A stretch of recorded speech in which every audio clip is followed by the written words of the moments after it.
aku lihat di sosial media Kak Rensia sekarang memiliki audio live. Iya benar. Dan bisa diakses untuk para orang tua. Iya. Bisa dijelasin nggak audio live itu dan hubungannya apa dengan komunikasi ke anak? Oke, gini. Jadi audio live itu sebenarnya gini, kenapa harus audio live? Karena ternyata sebelum punya anak, saya itu memahami yang ngatur anak itu siapa? Orang tua. Bukan sebenarnya, yang ngatur anak itu otaknya. Oke. Otak itu mengatur rasa lapar, rasa marah, rasa sedih, rasa senang, rasa ingin marah, rasa kecewa. Itu otak yang ngatur. Itu semuanya otak. Gitu kan. Nah, kalau gitu kenapa kita nggak langsung ke otaknya? Dulu saya merasa gitu. Iya. Ya kan, daripada kita capek. Nah sekarang gini, audio live itu apa gitu kan. Jadi gini, ibaratnya otak anak itu kayak taman. Oke. Kalau tanahnya keras, kita kasih benih semahal apapun nggak akan bertumbuh. Tanahnya keras, kamu tanemin benih, kita siramin, kasih air pegunungan lah, nggak mungkin bisa. Gitu kan. Makanya kenapa banyak orang, saya sudah sabar loh, tapi anaknya nggak pernah ngerti ya, karena tanahnya nggak siap. Makanya kenapa kalau anak otaknya keras, kita ngomong dari cara halus sampai cara kasar, nggak mungkin dia anggap masuk kuping kiri keluar kuping kanan. Otaknya belum siap menerima benih omongan mamanya.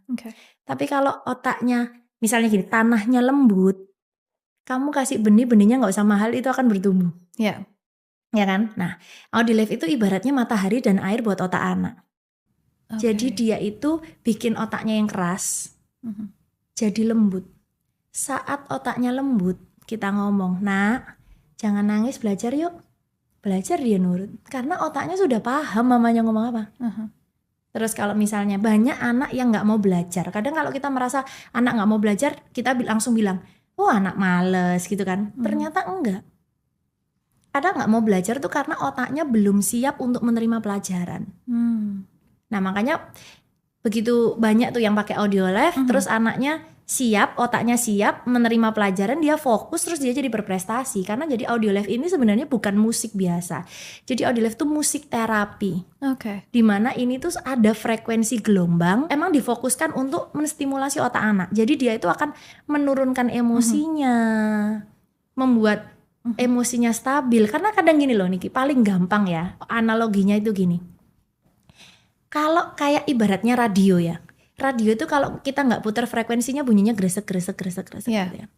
Terus kita nggak bisa dengar tuh suara orang nyanyi, suara kita ngomong, nggak bisa. Tapi kalau kita putar frekuensinya, jelas kita dengar ngomong. Sama, otaknya anak itu lagi ribut. Dia itu memang belum terarahkan kan, makanya memang dia tuh ribut dengan perasaannya yang nggak karuan, ribut dengan stresnya dia. Kadang kita nggak merasa anak itu stres, padahal anak itu stres gitu loh. Otaknya anak itu ribut. Jadi begitu kita atur frekuensinya, dia bisa jelas dengar mamanya ngomong. Dia bisa jelas dengar. Yuk mandi, dia jelas. Karena kadang dia juga nggak tahu ngerasain. Makanya audio live itu sudah ada frekuensi yang memang diatur untuk menurunkan emosinya.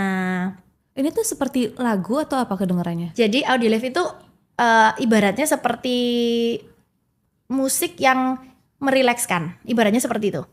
Musik yang merilekskan, tapi bedanya adalah ini bukan cuma musik. Jadi memang ada frekuensi gelombang yang sudah diatur ritmenya gitu kan, repetisinya itu memang untuk khusus menstimulasi otak anak. Beda dengan white noise. Kalau mungkin kita white noise ya. White noise itu adalah